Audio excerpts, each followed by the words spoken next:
کورد خاوەنی سەرەکی دینەکەیە. گونجانی ئاینەکە بۆ هەموو مرۆڤایەتیە، بۆ تەنها کۆمەلگایەک نییە. بە هەموو قەناعەت و بیرباوەڕی خۆمەوە ئەم دینەم هەڵبژارد.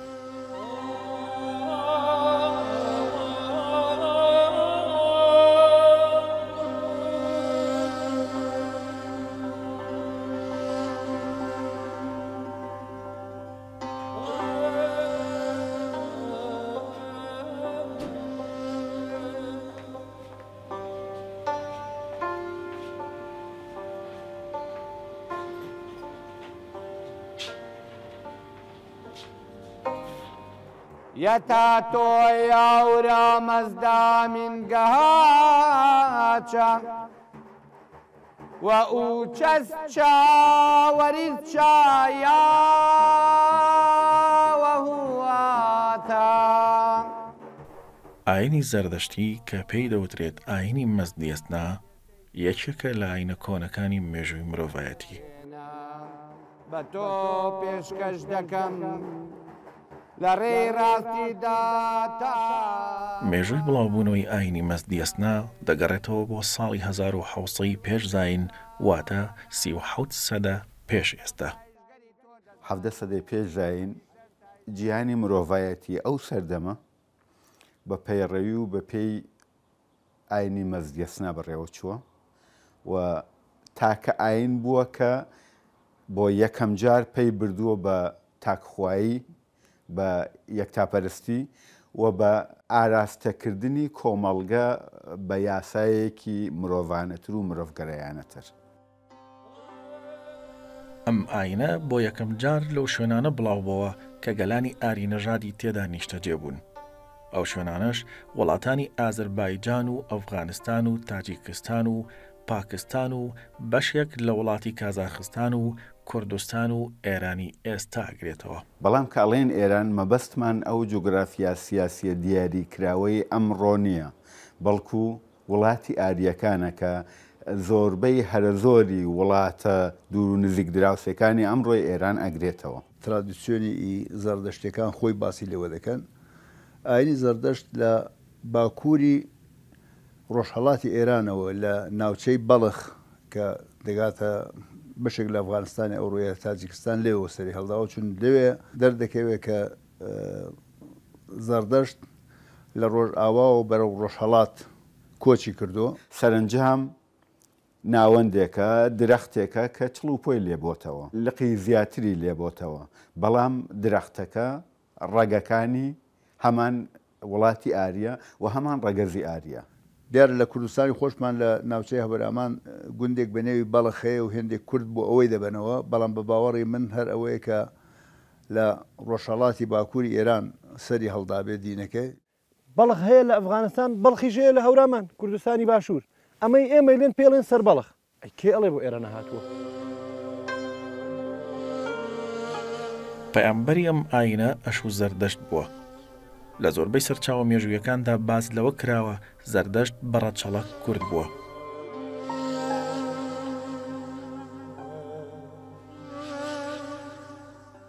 کورد ڕەسەنترین و سەرەکیترین و ڕاستەقینەترین خاوەنی هەم نەورۆزە، هەم ئاینی میتریایسمە پێش ئاینی مەزدیێستنا و هەم ئاینی مەزدیێستنا واتە زەردەشت. سی ئاتەشکدەی زۆر گەورە و پیرۆسە بوو کە گەورەترینان ئاتەشکدەی ئازەر گوشان سەبە کە هەر ئەو ئاتەشکدەیە کە لە تەختی سولەیمان هەیە و ئەو ئاتەشکدەی لە ناوچەی کوردنشینەکان بووێن لە ئەو جێگایی کە پێی دەڵێن مادی گەورە، دەتوانین بڵێ پشتی شێر و بەر کورد دەکەوێت.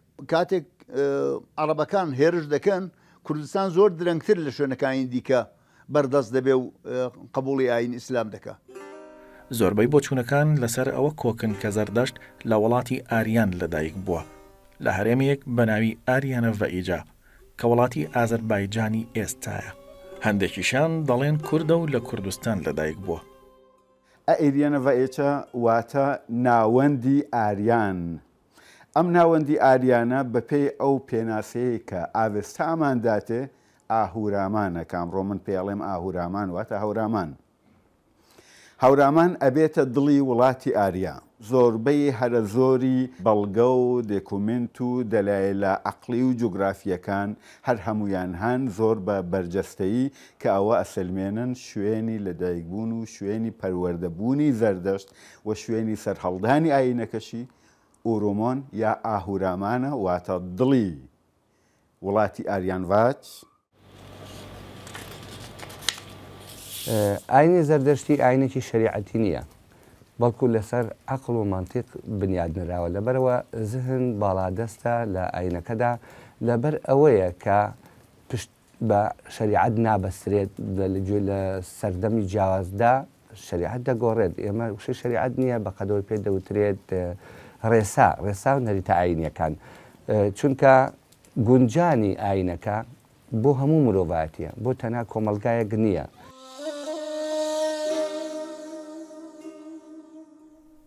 سەرەتاش و زەردەشت ئاینەکەی خۆی گەیاندە هەموو گەلانی ئاریا، بەڵام دواتر ئەم ئاینە لە ناو گەلانی تریشدا بڵاو بووە. ئێستا هەندێک لە پەرزگاکانی ئاینی مەزدیەستنا لە وڵاتانی وەک ئێران، ئەفغانستان، پاکستان، ئازەربایجان، هند و کوردستان و چەند وڵاتێکی تری ئەو ناوچانە ماون، هەندێکیشان تەنها شوێنەواریان ماوە. ئێرە ئاتەشگای زەردەشتەکان وە ئەتوانین بڵێن گەورەترین ئاتەشگای هەورامانی لەهۆنە، واتە هەورامانی بەشی باشووری کوردستان. ئەم شوێنی کە ئێستا ئێمە لێین ئەمەیەکێکە لە ئاتەشگا کۆنەکان سەردەمی ساسانیەکان کە مێژوەکەی دەگەڕێتەوە بۆ 227 پێش زاین تاکو 651 زاینی، واتە بە درێژایی سەردەمی ساسانیەکان.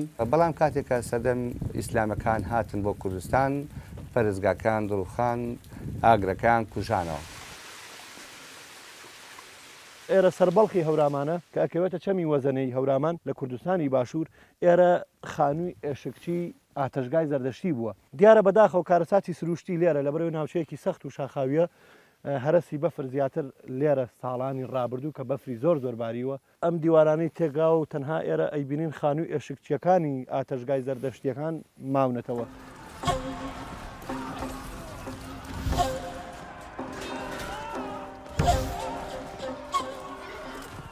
لە سەردەمی فتوحاتی ئیسلامی و گەشتنیان بەو ناوچانی ئاینی زەردەشتی تێدا بڵاو بوو، زۆربەی پەرزگاکانیان ڕۆخاند و شوێن کەوتوانی ئاینەکەیان بە زۆرملێ کردووە بە ئیسلام.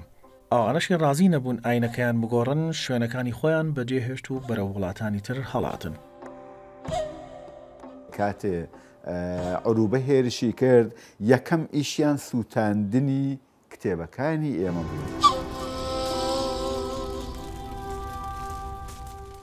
و تەنیا یەک دەقیاندانە لەبەردەستت، یەک دەق چاکە خراپە ئەو دەقەیە، تۆ زیاتر لە 15 سەدەیە یەک دەقت لەبەردەستایە، لەسەر ئەوە ڕائەهێنڕی.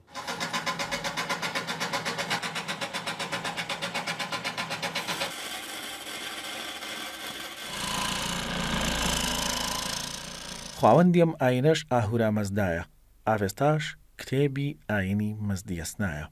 وەک ئاوێستا ناسەکان لە گێڕان و مێژوویەکاندا باسی دەکەن، سەرەتا ئاوێستا کۆمەڵە نووسینێکی زۆر بووە کە لەسەر پێستی هەزاران گا نووسراوەتەوە. لە قڵایەک پارێزراوە بە ناوی دژنە پێشت، واتە قەڵای نووسینەکان. بەڵام دوای هێرش و پەلاماری چەند نەتەوەیەک بۆ سەروڵاتی ئاریەکان، نووسینەکانی ئاوێستا بەر شاڵاوی بردن و فەوتان کەوتون.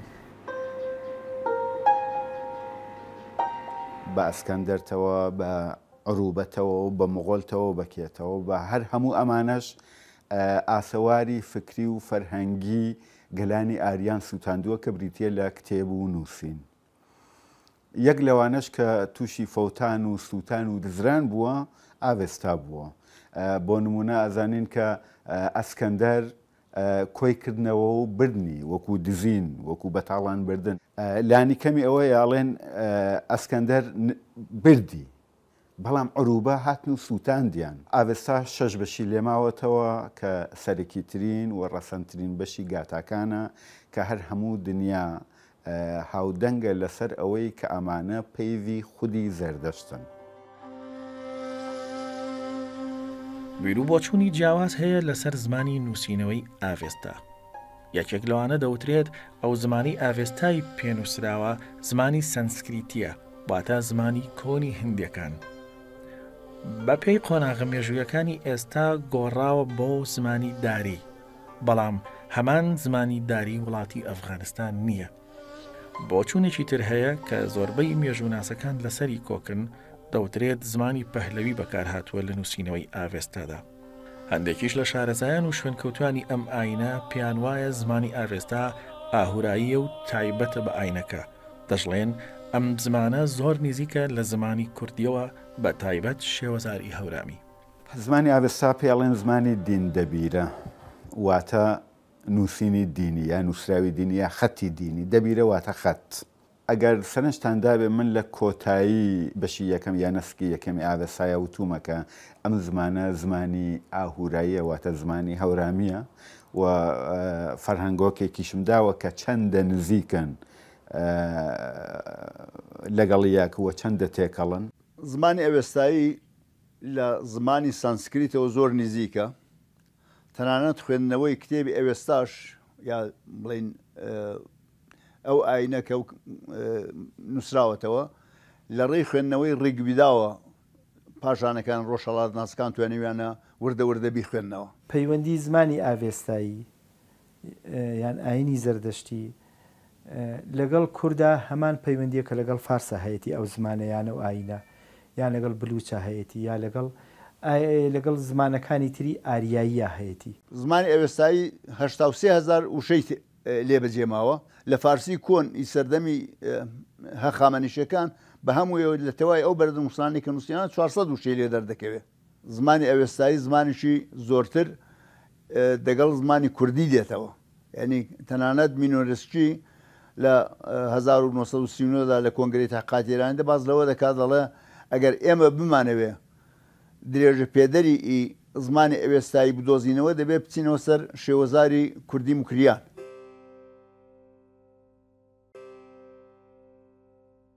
بە پێی گۆڕانکارە مێژووی و سیاسەکان لە ناوچەکە شوێنکەوتوانی ئەم ئاینە ڕویان لە کەمبوونەوە کردووە.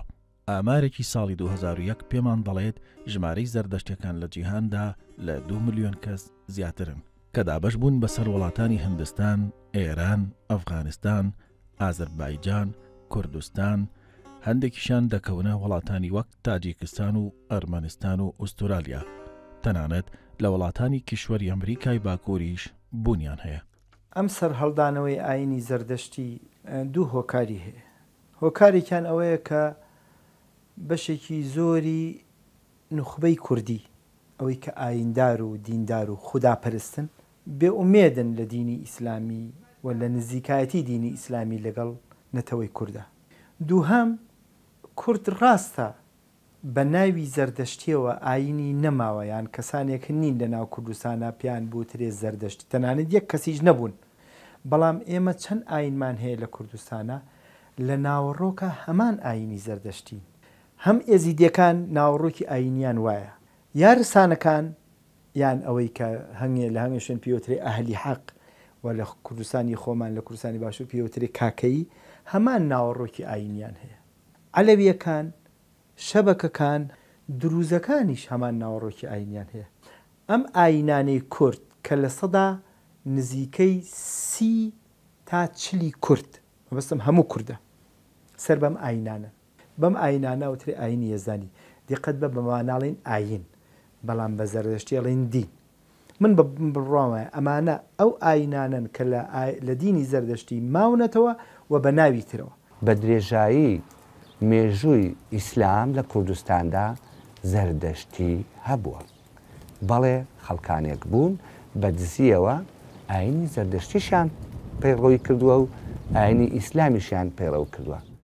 بە هەوڵی چەند زەردەشتی ناسێک و شوێنکەوتوانی ئەم ئاینە لە هەرێمی کوردستان توانیان ڕێکخراوێک بۆ گەشەی فەلسەفەی زەردەشتی دابمەزرێنن لە ساڵی 2015 بە ناوی ڕێکخراوی یەسنا.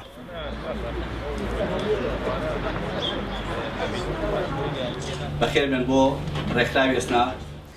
ئێمە زیاتر لەو ڕێکخراوە زیاتر کاروباری ڕۆشنبیری ئەەکەین، کاروباری فەلسەفی ئەەکەین و هەروەها کاروباری ئاینیش ئەەکەین. ئێستا بە شێوازێکی مۆدرن و عەقڵانی بزوتنەوەی فەلسەفەی ئاینی زەردەشتی پەیڕەو دەکەین و هەتا ئێستاش بە هیچ کەسێکمان نەوتووە وەرا ببە بە زەردەشتی. دەبێت ئەو کەسە بە ڕەغبەتی خۆی بێ ئەگەر لە ناو دڵ و خوێن و جەستەی خۆی نەبێت زەردەشتێت ئێمە ناتوانین بە زۆر بکەین بە زەردەشتی ئەمە یەکەم مەرجمانە کەواتە خەڵکەکە دەبێت خۆی بێت ببێت هەر کەسێک ئەندێشە و گفتار و کردداری باش بێت لە هەر ئاینێکیکەیە خۆشەویست و پیرۆز و عەزیزە لای ئێمە چونکە ئەوە ئامانجەکانی ئاینی زەردەشتی پەیڕەوەکە.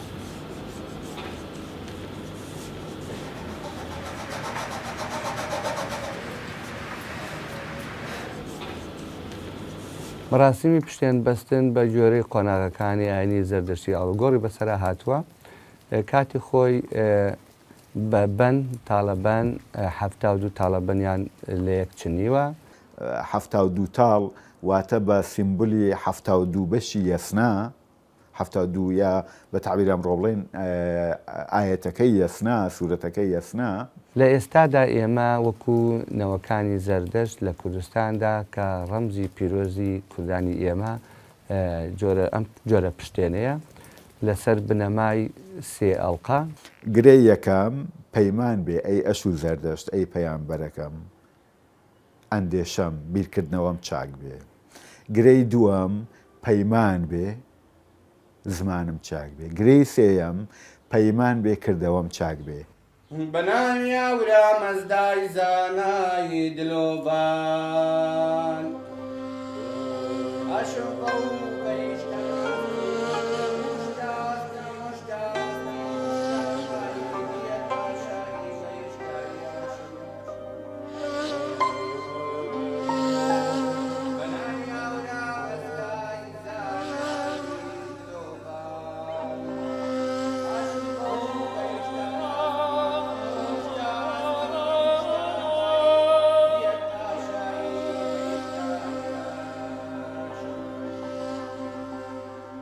لە دوایەوەی ئازادی بیرروڕاو هەڵبژاردننی ئاین لە هەرێمی کوردستان فراهم دەکرێت گەڕانەوە بۆ سەر ئاینی زەردەشتی جارێکی تر بە شێوەیەکی بەرچاو سەری هەڵدایەوە. هەرچەندە لەم کاتەشدا ڕێگری و ترس لە دڵی خەڵکیدا هەرماوە بەڵام ڕۆژانە خەڵکی شارەکانی کوردستان پەیوەندی بەڕێکخراوە ئاینەکەەوە دەکەن و زەردەشتبوونی خۆیان ڕادەگەێنن. ئێستا ئامارێکی ورد سەبارەت بە شوێن کەوتوانی ئەم ماینە لەبەردەست نییە، بەڵام وەک خۆیان دەڵێن نزیکەی 200,000 زەردەشتی لە کوردستان دەژین. ئەی مەزنی زانە ئەی مەزنی زانە سۆز دەدەم سۆز دەدەم لەبەرەوەی بە دینی حەقم زانی بە دینی ئەخلاقم زانی بە دینی نەتەوەی خۆشم زانی زیاتر بۆیە هاتمە ناو دینی زەردەشتە و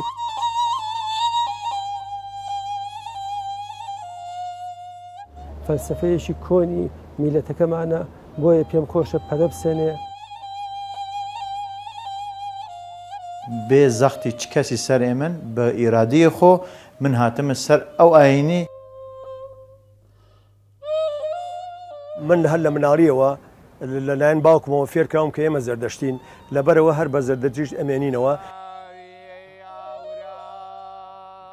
باوەڕم بەوە هەبوو کە ئێمەش وەکو کورد ئەبێ ئاینێکمان هەبوو بێت بەڵام ئەو ئازادیەمان پێ نێراوە کە ئێمە بگەڕێنەوە بۆ ئاینەکەی خۆمان بەڵام ئەمڕۆ ئەو ئازادیە بە هەموو ئاینەکانی راوە لە کوردستانە کار کەسە ئازادە بگەڕێتەوە بۆ ئاینەکەی خۆی.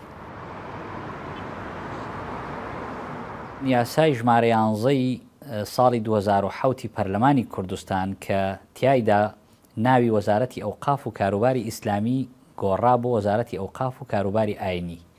ئەم یاسایە لە ساڵی 2007 پەرلەمانی کوردستان پەسەندی کردووە. لەو کاتەوە ڕێگە کراوەتەوە بۆی هەموو ئاینەکان لە هەرێمی کوردستان بە ئازادی کاری خۆیان بکەن. بۆیە لە ساڵی 2015 پرۆژە یاسای مافی پێکاتەکان کە پێڵێن یاسای ژمارە 5 ساڵی 2015 لە پەرلەمانی کوردستان بە کۆی دەنگ پەسەند کرا کە ئەوەی جێگەی دڵخۆشی بوو هەموو ئەندامانی پەرلەمان لە حیزبە ئیسلامیەکانیش دەنگیان بۆدا.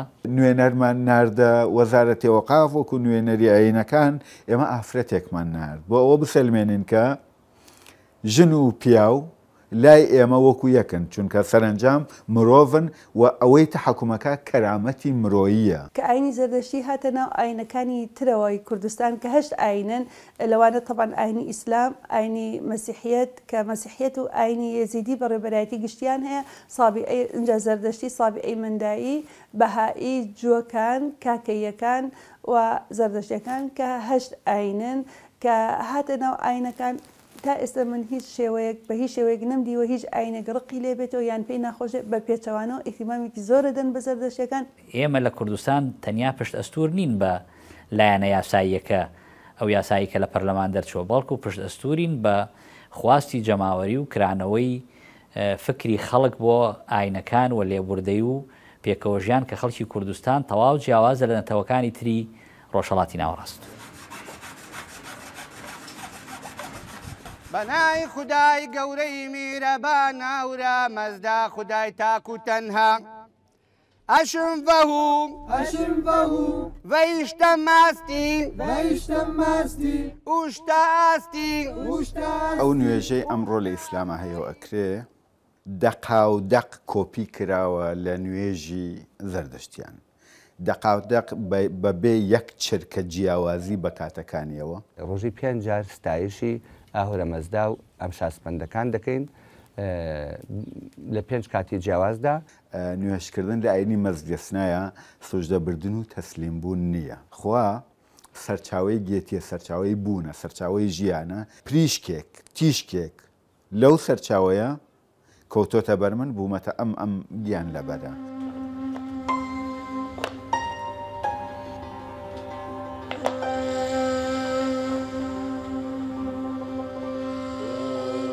ڕۆژەگرتن لە ئاینی زەردەشتیە هەیە بەڵام بە شێوەیەک نییە کە 4 ساعت و 16 ساعت و زیاتر خۆت لە خۆراک بتوەرێنی. ڕۆح واتە مرۆڤ کاینێکی پیرۆزە شایستەی ڕێزلێنانە و سزاواری گەشەکردن و پێگەیاندن و تەکامڵە نەک سزاواری تەمبێکردن و سزادان و خۆبرسیکردن. لە مانگێکە 4 ڕۆژمانەیە 2 مانگ 12 مانگ 14 مانگ 21 مانگ لەم 4 ڕۆژەدا مرۆڤی زەردەشتی تەنها گۆشت ناخوا. وەیشتە ماستی ئوشتە ئاستی ئوشتە ئەحمایی هیەت ئاشایی وەهیشتایی ئاشەم